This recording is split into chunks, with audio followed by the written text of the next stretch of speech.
ಸಮೃದ್ಧಿ ಮಂಜಣ್ಣನವರು ಸರ್ಕಾರಕ್ಕೆ ಏನೋ ದ್ರೋಹ ಮಾಡಿದಾರ? ಸಮೃದ್ಧಿ ಮಂಜಣ್ಣನವರು ಸರ್ಕಾರಕ್ಕೆ ಏನೋ ದ್ರೋಹ ಮಾಡಿದಾರ? 224 ಕ್ಷೇತ್ರದಲ್ಲಿ ಮುಳಬಾಗಿಲು ಕ್ಷೇತ್ರನೂ ಇದೆ. 2 JDS 4 ಕಾಂಗ್ರೆಸ್ ಗೆದ್ದಿದೆ. ಮುಳಬಾಗಿಲು ಕ್ಷೇತ್ರ ಮತ್ತು ಶ್ರೀನಿವಾಸಪುರ ಕ್ಷೇತ್ರ ಮಾತ್ರ ನಮ್ಮ ಸಮೃದ್ಧಿ ಮಂಜಣ್ಣ ಅವರು ವಿಧಾನಸೌಧದಲ್ಲಿ ಅವ್ರ ಧ್ವನಿ ಎತ್ತು ಕೇಳಿದ್ದಾರೆ. ಇತ್ತೀಚೆಗೆ ಒಂದು ಏನೋ ಅಪಘಾತ ಆಯ್ತು. ಅವ್ರ MLA ಅಲ್ವಾ? ಎಲ್ಲ ಬಂಗಾರಪೇಟೆ ಇರ್ಬೋದು, ಮಾಲೂರು ಇರ್ಬೋದು, KGF ಇರ್ಬೋದು, ಕೋಲಾರ್ಗೂ DK ಶಿವಕುಮಾರ್ ಅವ್ರು ಕೇಳಿದ್ದಾರೆ. ಸಮೃದ್ಧಿ ಮಂಜಣ್ಣನವರು ಸರ್ಕಾರಕ್ಕೆ ಏನೋ ದ್ರೋಹ ಮಾಡಿದಾರ? ಉಸ್ತುವಾರಿ ಸಚಿವರನ್ನ ಕೇಳಿದ್ದಾರೆ. ಇಲ್ಲ, ನಾವ್ ಹೇಳ್ತಾ ಇಲ್ಲ. ಮೊನ್ನೆ ಸಿದ್ದರಾಮಯ್ಯ ಅವ್ರು ಕೇಳಿದ್ದಾರೆ. ಅಲ್ಲಿ ಬಾಬಾ ಸಾಹೇಬ್ ಅಂಬೇಡ್ಕರ್ ಬರ್ದಿದಾರ? ಮುಳುಬಾಗಲನ್ನ ಕಡೆಗಣಿಸಿದ್ರೆ ಮುಂದಿನ ದಿನಗಳಲ್ಲಿ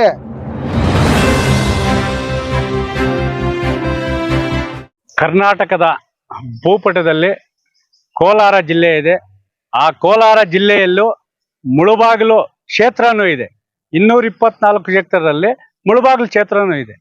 ಆದ್ರೆ ಸರ್ಕಾರ ಮಾತ್ರ ಈ ಒಂದು ಕೋಲಾರ ಜಿಲ್ಲೆಯಲ್ಲಿ 6 ಕ್ಷೇತ್ರದಲ್ಲಿ 4 ಕ್ಷೇತ್ರಗಳಿಗೆ ಚಿನ್ನದ ಒಂದು ತುಪ್ಪ ಇರುವಂತಹ ಎಲ್ಲಾ ಅನುದಾನ ನೀಡ್ತಾ ಇದೆ. ಆದ್ರೆ ಮುಳುಬಾಗಿಲು ಕ್ಷೇತ್ರ ಮತ್ತು ಶ್ರೀನಿವಾಸಪುರ ಕ್ಷೇತ್ರ ಮಾತ್ರ ಕಡೆಗಣಿಸೋ ಕಾರಣ ಏನು? ನಾವು ಇವತ್ತು ಮಾನ್ಯ ಮುಖ್ಯಮಂತ್ರಿಗಳನ್ನ ಪ್ರಶ್ನೆ ಮಾಡ್ತಾ ಇದ್ದೀವಿ. ಮುಳುಬಾಗಿಲು ಕ್ಷೇತ್ರವನ್ನು ಅನುದಾನದಲ್ಲಿ ಕಡೆಗಾಣಿಸಲು ಕಾರಣ ಏನು? ಯಾಕೆ ಇಲ್ಲಿ JDS ಶಾಸಕರು ಗೆದ್ದಿದ್ದಾರೆ? ಅವರು ಪ್ರಜಾಪ್ರಭುತ್ವದಲ್ಲಿದ್ದಾರೆ. ಬಾಬಾ ಸಾಹೇಬ್ ಅಂಬೇಡ್ಕರ್ ಕೊಟ್ಟಿರುವ ಸಂವಿಧಾನದ ಅಡಿಯಲ್ಲಿ ಇವತ್ತು ಪ್ರಜಾಪ್ರಭುತ್ವದಲ್ಲಿ ಬಹುಮತದಿಂದ ಗೆದ್ದು ಇವತ್ತು ಸರ್ಕಾರ ಏನ್ ನಡೆಸ್ತಾ ಇದ್ದೀರಾ, ಆ ಸರ್ಕಾರದ ವಿಧಾನಸೌಧದಲ್ಲೂ ಧ್ವನಿ ಎತ್ತುವ ಧ್ವನಿಗಾರರಾಗಿ ನಮ್ಮ ಮುಳುಬಾಗಿಲು ಕ್ಷೇತ್ರದ ಜನಪ್ರಿಯ ಶಾಸಕರಾದಂತಹ ಸಮೃದ್ಧಿ ಮಂಜಣ್ಣನವರು ಇವತ್ತು ಮುಳುಬಾಗಿಲು ಕ್ಷೇತ್ರವನ್ನು ಅಭಿವೃದ್ಧಿ ಮಾಡಬೇಕಂತೇಳಿ ದಿನದ 24 ಗಂಟೆ ಯಾವ ಇಲಾಖೆಯಲ್ಲಿ ಯಾವ ಅನುದಾನ ಎಷ್ಟು ಬೇಕು, ಯಾವ ಸಮಸ್ಯೆ ಇದೆ ಅದನ್ನು ಕೂಲಂಕುಷವಾಗಿ ಪಟ್ಟಿ ಮಾಡುವ ಮುಖಾಂತರ ಸರ್ಕಾರ ಗಮನಕ್ಕೆ ತರ್ತಾ ಇದೆ. ಇವತ್ತು ಹದಗೆಟ್ಟಿರುವ ರಸ್ತೆಗಳು ಅದನ್ನ ನೋಡ್ತೀರಾ. ಯಾಕಂದ್ರೆ ಇತ್ತೀಚೆಗೆ ಒಂದು ಏನೋ ಅಪಘಾತ ಆಯ್ತು. ಅಪಘಾತ ಆದಾಗ 5 ಜನ ಬಡ ಕೂಲಿ ಕಾರ್ಮಿಕರು. ಅದಕ್ಕೇನು ಅನುದಾನದ ಕೊರತೆ ಇದೆ. ರಸ್ತೆಗಳು ಸಮರ್ಪಕವಾಗ್ತಾ ಇಲ್ಲ.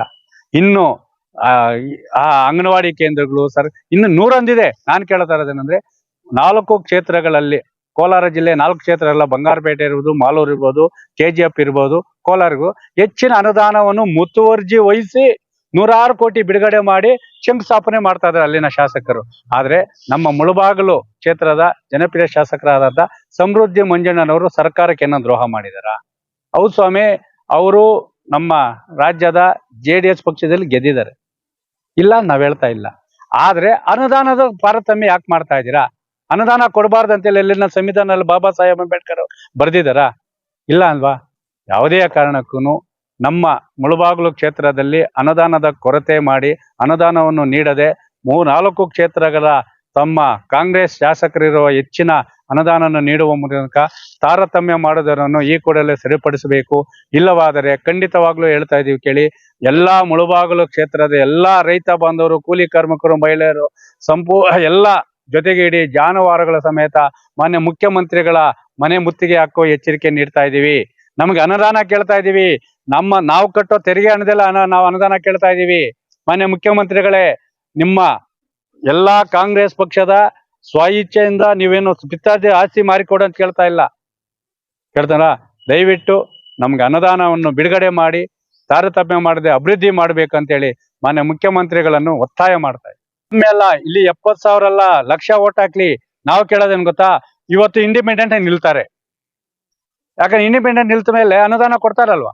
ಅನುದಾನ ಕೊಟ್ಟ ಮೇಲೆ ಕಾಂಗ್ರೆಸ್, BJP, JDS ಅಂತ ಬರಲ್ಲ, ಅಭಿವೃದ್ಧಿ ಅನ್ನೋ ಬರ್ತದೆ. ಇದು JDS ಶಾಸಕರು ಇರ್ಬೋದು, ಕಾಂಗ್ರೆಸ್ ಶಾಸಕರು ಇರ್ಬೋದು, BJP ಶಾಸಕರು ಇರ್ಬೋದು. ಅಭಿವೃದ್ಧಿ ಅಂತ ಹೇಳಿದ್ರೆ ಪ್ರಜಾಪ್ರಭುತ್ವದಲ್ಲಿ ಅದೊಂದು ಭಾಗ. ಅದನ್ನು ಕೇಳೋ ಹಕ್ಕು ಪ್ರತಿಯೊಬ್ಬರಿಗೂ ಇದೆ. ಪಾಪ ಅವರು ನಮ್ಮ ಶಾಸಕರು ಹೋಗಿ ವಿಧಾನಸೌಧದಲ್ಲಿ ಕೇಳ್ತಾರೆ, ನಮ್ಗೆ ಅನುದಾನ ಕೊಡಿ ಸ್ವಾಮಿ. ಅನುದಾನನೇ ಬಿಡುಗಡೆ ಮಾಡಿಲ್ಲ ಅಂದ್ರೆ ಅವ್ರು ಏನ್ ಅಭಿವೃದ್ಧಿ ಮಾಡೋದು? ಜನಸಾಮಾನ್ಯರಿಗೆ ಎಷ್ಟು ಅಂತ ಹೇಳಲ್ಲ. ಏನು ಇವತ್ತು ದಾನಿಗಳು ಮತ್ತು ಸಮಾಜ ಸೇವಕರಿಂದ ನಾವೇನು ಭಿಕ್ಷೆ ಬೇಡಕ್ಕಾಗುತ್ತದ?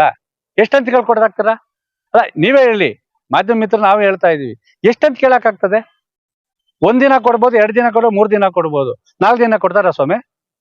ನಾವ್ ಹೇಳ್ತಾರದ್ದು 224 ಕ್ಷೇತ್ರಗಳಿಗೆ ಸಮಾನವಾದ ಅನುದಾನವನ್ನು ಮಾನ್ಯ ಮುಖ್ಯಮಂತ್ರಿಗಳು ತಾರತಮ್ಯ ಮಾಡದೆ ಬಿಡುಗಡೆ ಮಾಡಲೇಬೇಕು. ಇದು ಕಾಂಗ್ರೆಸ್, ಇದು BJP, ಇದು JDS ಅಂತ ಹೇಳಿರ್ಬಾರ್ದು.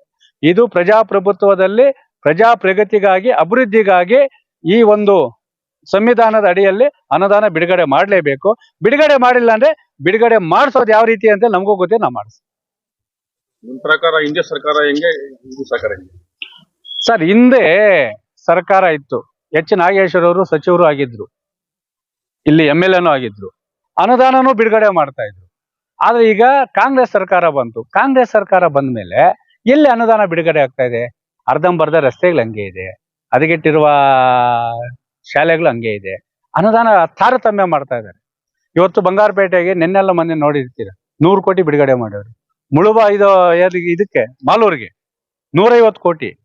ಎಲ್ಲಲ್ಲಿ ಟಾಪ್ 1 ಇರೋದು KGF 300 ಕೋಟಿ ಬಿಡುಗಡೆ ಮಾಡಿದ್ದಾರೆ. ಎಲ್ಲಿಗೂ ಬಿಡುಗಡೆ ಮಾಡ್ತಾ ಇದಾರೆ. ಮುಳಬಾಗಿಲು ಕ್ಷೇತ್ರದ ಜನ ಅಲ್ವಾ? ಏನ್ ಮತ ಹಾಕಿಲ್ವಾ ಯಾರಿಗೂನು?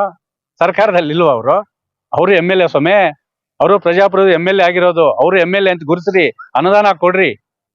ನಿಮ್ಮ ರಾಜಕೀಯ ಬೇರೆ ಎಲ್ಲನ ಮಾಡ್ಕೊಳ್ಳಿ, ಆದ್ರೆ ಅಭಿವೃದ್ಧಿ ಆಗ್ಬೇಕು, ಅನುದಾನ ಬಿಡಬೇಕು. ಅನುದಾನ ಬಿಡುಗಡೆ ಆಗಿಲ್ಲ ಅಂತ ಹೇಳಿದ್ರೆ ನಮ್ಮ ಮುಳಬಾಗಿಲು ಕ್ಷೇತ್ರದ ಜನ ಯಾವ ರೀತಿ ತಾರತಮ್ಯಕ್ಕೆ ತಿರುಗಿ ಬೀಳ್ತಾರೆ ಅಂತೇಳಿ ನೋಡಲ್ಲ, ಮಾಡಿ ತೋರಿಸಿ. ಈಗ ಹೆಚ್ಚಿಗೆ ಇರೋದು ಕೋಲಾರ ಜಿಲ್ಲೆಯಲ್ಲಿ ಮುಳಬಾಗಿಲು ಕ್ಷೇತ್ರ, ಪವಿತ್ರ ಅಂದ್ರೆ ಪ್ರವಾಸ ತಾಣಗಳು ಜಾಸ್ತಿ ಇರೋದು. ಹೌದು, ಹೆಚ್ಚಿಗೆ ಬರ್ತಾರೆ, ಖಾದ್ಯಗಳನ್ನೆಲ್ಲ ಬರ್ತಾರೆ. ಆದ್ರೂ ಯಾಕೆ ಕಡೆಗಣಿಸ್ತಾರೆ? ಕಡೆಗಣಿಸ್ತಾರೆ ಅಂದ್ರೆ, ಅನುದಾನ ಕೊಟ್ಬಿಟ್ರೆ ನಾಳೆ ಮಳಿಗೆ ಮತ್ತೆ ಮತ್ತೆ ಮತ್ತೆ ಗೆದ್ದು ಬಿಡ್ತಾರೆ, ಹ್ಯಾಟ್ರಿಕ್ ಆಗ್ಬಿಡ್ತಾರೆ ಸಮೃದ್ಧಿ ಮಂಜಣ್ಣವರು. ಯಾಕೆ ಗೆಲ್ಬೇಕು ಅನ್ನೋ ಇಂಟೆನ್ಷನ್ ಅವ್ರಿಗಿರ್ತದೆ. ಯಾಕಂದ್ರೆ ಆಡಳಿತಾರೂಢ ಪಕ್ಷ ಅಲ್ವಾ, ಯಾವುದು ಶಾಶ್ವತ ಅಲ್ಲ ಸರ್. ಹುಟ್ಟು ಉಚಿತ, ಸಾವು ಖಚಿತ. ನಾವು ಮಾನವೀಯತೆ ಅನ್ನೋದೇ ಮಾನವೀಯತೆ ಮೌಲ್ಯವೇ ನಿಶ್ಚಿತ. ಆ ನಿಶ್ಚಿತ ಉಳಿಬೇಕಾದ್ರೆ ಅಭಿವೃದ್ಧಿ ಆಗ್ಬೇಕು. ಅಭಿವೃದ್ಧಿ ಆಗ್ಬೇಕಾದ್ರೆ ತಾರತಮ್ಯ ಬಿಡ್ಬೇಕು. ತಾರತಮ್ಯ ಬಿಡಿಲ್ಲ ಅಂದ್ರೆ ಮುಂದೆ ನಾವ್ ಯಾವ ರೀತಿ ಅನುದಾನ ಬಿಡುಗಡೆ ಮಾಡಿಸ್ಕೋಬೇಕಂತ ನಮಗೂ ಗೊತ್ತಿದೆ, ಮಾಡ್ತವ್ರು. ಯಾವುದೇ ಪಕ್ಷ ಅಧಿಕಾರಕ್ಕೆ ಬರಕ್ ಮುಂಚೆ ಮೂಡಲಬಾಗಿಲು ಅಂದ್ರೆ ಮುಳುಬಾಗಿಲು ದೇವಸ್ಥಾನಕ್ಕೆ, ಕುರುಡುಮಲೆ ವಿನಾಯಕನ ದೇವಸ್ಥಾನಕ್ಕೆ ದರ್ಶನ ಕೊಟ್ಟು, ದರ್ಶನಕ್ಕೆ ಬಂದು ಆಂಜನೇಯ ಸ್ವಾಮಿ ದೇವಸ್ಥಾನದಲ್ಲಿ ದರ್ಶನ ಮಾಡಿಕೊಂಡು ಆಮೇಲೆ ಚುನಾವಣೆಗೆ ಹೋಗಿ ಗೆದ್ದು ಅಧಿಕಾರ ಪಡಿತಾರೆ. ಆದ್ರೆ ಕೋಲಾರ ಜಿಲ್ಲೆಯಲ್ಲಿ 6 ಕ್ಷೇತ್ರಗಳಿದ್ದು ಅದರಲ್ಲಿ 2 JDS, 4 ಕಾಂಗ್ರೆಸ್ ಗೆದ್ದಿದೆ. ಬಂಗಾರಪೇಟೆಗೆ 200 ಕೋಟಿ, ಮಾಲೂರ್ಗೆ 200 ಕೋಟಿ, ಕೋಲಾರ್ಗೆ 200 ಕೋಟಿ ಅನುದಾನ ನೀಡ್ತಾರೆ. ಎಲ್ಲಾ ಕಡೆ 200 ಕೋಟಿ. KGF ಹತ್ರ ಹೇಳೋದೇ ಬೇಕಾಗಿಲ್ಲ, ಸಾಕಷ್ಟು ಕೊಟ್ಬಿಟ್ಟಿದ್ದಾರೆ. ಮುಳಬಾಗಿಲು ತಾಲೂಕಲ್ಲಿ JDS ಶಾಸಕರು ಇರೋದು, ಶ್ರೀನಿವಾಸಪುರ ತಾಲೂಕಲ್ಲಿ JDS ಶಾಸಕರು ಇರೋದು. ಇವರೇನು ಸಂವಿಧಾನಬದ್ಧವಾಗಿ ಚುನಾವಣೆಯಲ್ಲಿ ಗೆದ್ದು ಬಂದಿಲ್ವಾ? ನಿಮ್ ಕಣ್ಣಿಗೆ ಕಾಣ್ತಾ ಇಲ್ವಾ? ಎಷ್ಟೋ ಬಾರಿ ನಮ್ಮ ಶಾಸಕರಾದಂತ, ಜನಪ್ರಿಯ ಶಾಸಕರಾದಂತ ನಮ್ಮ ಸಮೃದ್ಧಿ ಮಂಜಣ್ಣ ಅವರು ವಿಧಾನಸೌಧದಲ್ಲಿ ಅವ್ರು ಧ್ವನಿ ಎತ್ತಿ ಕೇಳಿದ್ದಾರೆ, ನಮ್ಮ KSRTC ಬಸ್ ಸ್ಟ್ಯಾಂಡ್ ಅಲ್ಲಿ CC ಕ್ಯಾಮ್ರಾಗಳಿಲ್ಲ ಅಂತ ಕೇಳೋ ಪರಿಸ್ಥಿತಿ ನಮ್ಮ ಶಾಸಕರ್ಗ. ಏನು ಅವ್ರು ಮಾಡಿರೋದು? ಏನು ಅವ್ರು ಮಾಡಿರೋಂತ ಪಾಪ? ಅವ್ರಿಗೆ ನೀವು ಅನುದಾನ ಕೊಡೋದಿಕ್ಕೆ ಹಿಂದೆ ಮುಂದೆ ನೋಡ್ತೀರಾ ನೀವು? ಅಂದ್ರೆ ಕಾಂಗ್ರೆಸ್ ಪಕ್ಷದಲ್ಲಿ ಗೆದ್ದಿರೋಂತ ಶಾಸಕರಿಗೆ ಒಂದು ಅನುದಾನ, ಬೇರೆ ಪಕ್ಷದಲ್ಲಿ ಗೆದ್ದಿರೋರಿಗೆ ಅನುದಾನ ಇಲ್ವಾ? ಅವ್ರ MLAಗಳಲ್ವಾ? ಅವರು ಸ್ವಂತ ದುಡ್ಡಿಂದ, ಯಾರು ಸಮೃದ್ಧಿ ಮಂಜಣ್ಣ ಅವರು ಸ್ವಂತ ದುಡ್ಡಿಂದ ಅವ್ರ ಕೈಯಿಂದ ಖರ್ಚು ಮಾಡಿ ತಾಲೂಕಲ್ಲಿ ಕುಂದುಕೊರತೆಗಳೆಲ್ಲ ನೋಡ್ತಾ ಇದ್ದಾರೆ. ಅಂತ ಮಹಾನುಭಾವರು, ಅಂತ ಕೆಲಸ ಮಾಡುವಂತ ಶಾಸಕರ ಬಗ್ಗೆ ಕಿಂಚಿತ್ತು ನಿಮಗೆ ಗಮನ ಇಲ್ದಿರಾ, ನೀವು ಅದ್ರ ಬಗ್ಗೆ ಯೋಚನೆ ಮಾಡಿದ್ರೆ ಮುಳಬಾಗಿಲು ತಾಲೂಕಿಗೆ ಇಷ್ಟವರೆಗೂ ಒಂದೇ ಒಂದು 10 ರೂಪಾಯಿ ಅಷ್ಟು ಅನುದಾನ ನೀಡಲಿಲ್ಲ ಅಂದ್ರೆ ಮುಳಬಾಗಿಲು ತಾಲೂಕನ್ನ ಎಷ್ಟು ಕಡೆಗಣಿಸ್ತಾ ಇದ್ದೀರಾ? ನಾವು ಗಡಿ ಭಾಗದಲ್ಲಿ ಇರುವಂತವ್ರು, ಇಲ್ಲಿ ಸಾಕಷ್ಟು ಸಮಸ್ಯೆಗಳಿದೆ, ಸಾಕಷ್ಟು ಅನುದಾನಗಳು ಬೇಕಾಗಿದೆ. ಅದನ್ನು ಎಷ್ಟು ಅಂತ ಅವರು ಬಾಯಿ ಬಡ್ಕೊಂಡು ಅವ್ರು ನಿಮ್ಮನ್ನ ಸರ್ಕಾರದ ಗಮನಕ್ಕೆ ತಗೊಂಡ್ಬರೋದು. ನಿಮ್ಗೆ ಎಷ್ಟೋ ಬಾರಿ DK ಶಿವಕುಮಾರ್ ಅವ್ರು ಕೇಳಿದ್ದಾರೆ, ನಮ್ಮ ಮಾನ್ಯ ಸಿದ್ದರಾಮಯ್ಯ ಅವ್ರು ಕೇಳಿದ್ದಾರೆ, ಉಸ್ತುವಾರಿ ಸಚಿವರನ್ನ ಕೇಳಿದ್ದಾರೆ, ನಮ್ಮ ತಾಲೂಕಿಗೆ ಇಷ್ಟು ಅನುದಾನ ಬೇಕು ಅಂತ.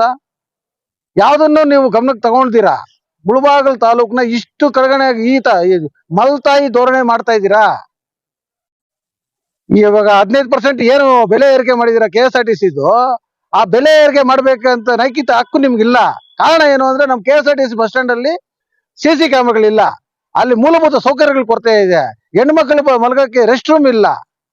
ಅದನ್ನೆಲ್ಲ ನೋಡಿ ಯೋಗ್ಯತೆ ಇಲ್ದಿರ ಸರ್ಕಾರ, ನಮ್ಮ ತಾಲೂಕಿಗೆ ಅನುದಾನ ಕೊಡದಿರ ಯೋಗ್ಯತೆ ಇರೋ ಸರ್ಕಾರ ಈಗ ಬೆಲೆ ಏರಿಕೆ ಮಾಡಕ್ ಮಾತ್ರ ಮುಂದೆ ಬರ್ತೀರಾ ನೀವು? ಮುಳಬಾಗಿಲನ್ನ ಕಡೆಗಣಿಸಿದ್ರೆ ಮುಂದಿನ ದಿನಗಳಲ್ಲಿ, ಮುಂದಿನ ಚುನಾವಣೆಗಳಲ್ಲಿ ತಕ್ಕ ಫಲಿತಾಂಶ ನೀವು ನೋಡ್ಬೇಕಾಗತ್ತೆ.